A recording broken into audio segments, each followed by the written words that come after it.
Tuhan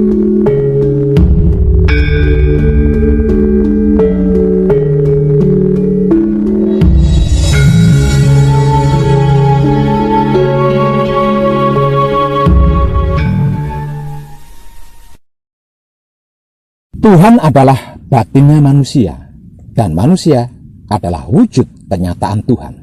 Jadi Tuhan itu isinya wadah, sedangkan wadahnya adalah manusia. Sebagai makhluk yang lebih sempurna dibanding makhluk-makhluk lainnya, manusia hidup tentunya perlu mengerti, perlu memahami, perlu mengetahui, dan mempelajari kesempurnaan dirinya dengan cara apapun dan apapun alasannya. Benarkah demikian? Kenapa dan mengapa manusia hidup sampai disebut sebagai makhluk paling sempurna dibandingkan makhluk-makhluk lainnya?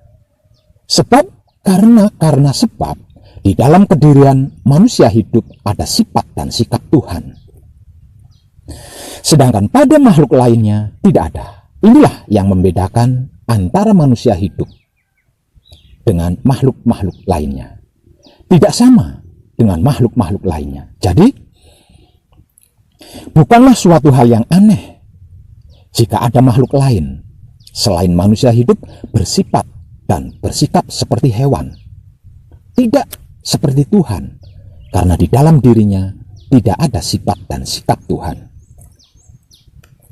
Kalau ada manusia hidup yang bersifat dan bersikap seperti hewan, itu baru aneh dan tidak lucu, sebab di dalam diri manusia hidup ada sifat dan sikap Tuhan.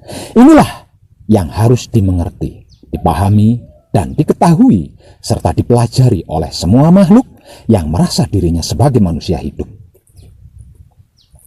Agar supaya wadah atau wujudnya bisa dan dapat sesuai dengan isinya, yaitu sifat dan sikap Tuhan. Sifat dan sikap Tuhan itu seperti apa dan bagaimana toh Pak Wib?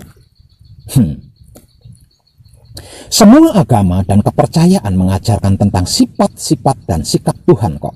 Mustahil jika panjenengan tidak mengetahui. Sementara panjenengan orang yang beragama atau berkepercayaan, kecuali kalau panjenengan tidak beragama atau tidak berkepercayaan. Setelah diketahui dan dipelajari pengertian dan pemahamannya, itu masih belum cukup.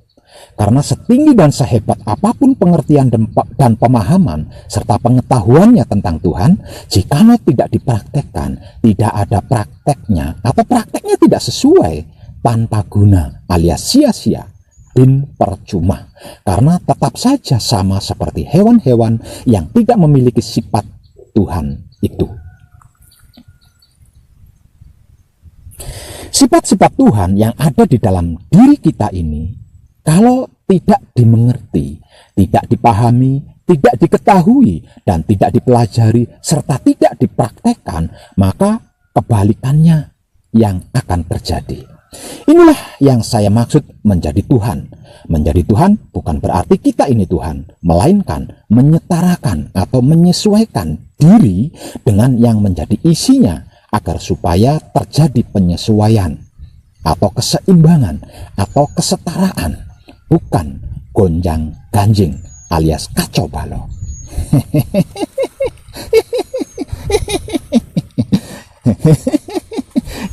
Dan tenang.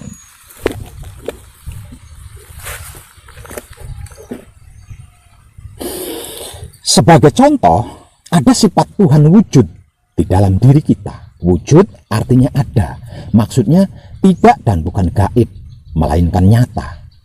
Kalau di dalam prakteknya tanpa kesadaran mengejar dan menyukai serta mempercayai dan meyakini fikti, khayal, semu, bayang-bayang atau angan-angan, maka Tuhan yang bersifat nyata dan ada di dalam diri kita ini akan berubah menjadi sikap khayal dan semu, tidak nyata dan berada jauh di luar diri, sehingga kita sulit mencarinya dan mengenalinya.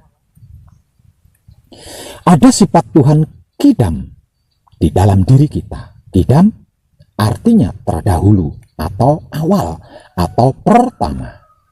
Kalau di dalam prakteknya tanpa kesadaran, ketika pertama kali kita membuka mata setelah bangun dari tidur, yang dipikir, yang dibatin, yang diingat, yang dirasa bukan Tuhan, maka Tuhan yang bersifat awal, pertama, permulaan atau terdahulu ini akan berubah menjadi sikap yang usang dan kuno serta tidak penting. Sehingganya kita tidak tertarik sama sekali pada Tuhan. Selanjutnya ada sifat Tuhan bako di dalam diri kita. Bako artinya kekal atau abadi.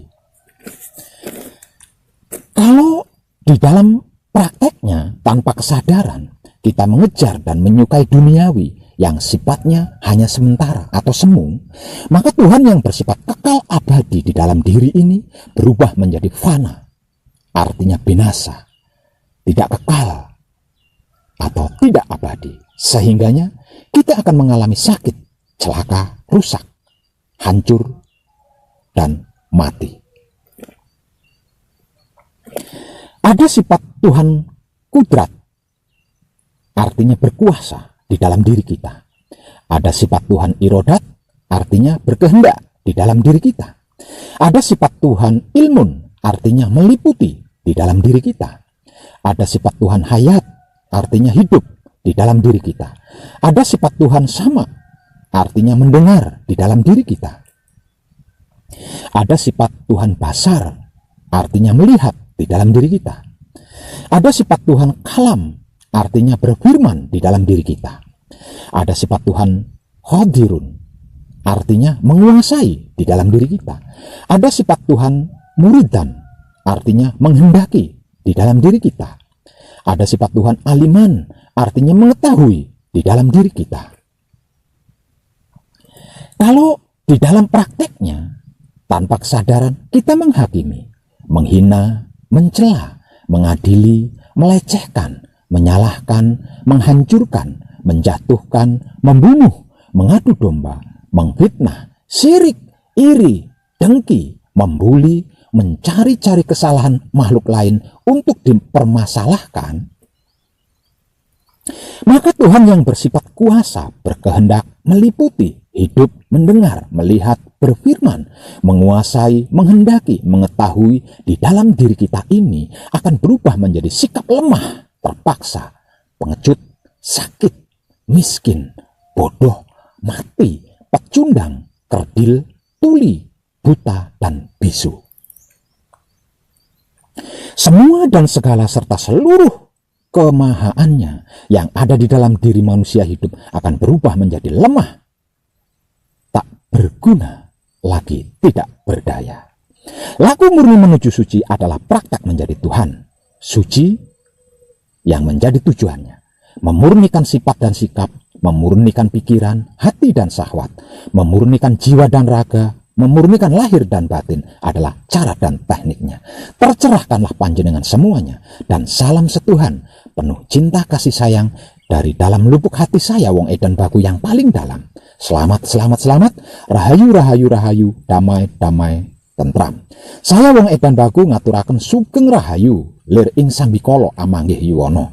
Pinayungan mring ingkang maha suci, Basuki Yuwana teguh rahayu selamat.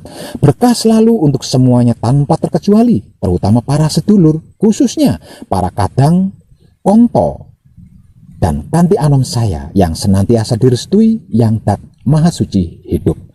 Om Santi Santi Santi Om. Wassalamualaikum warahmatullahi wabarakatuh. Terima kasih, terima kasih, terima kasih, dan salam kebajikan.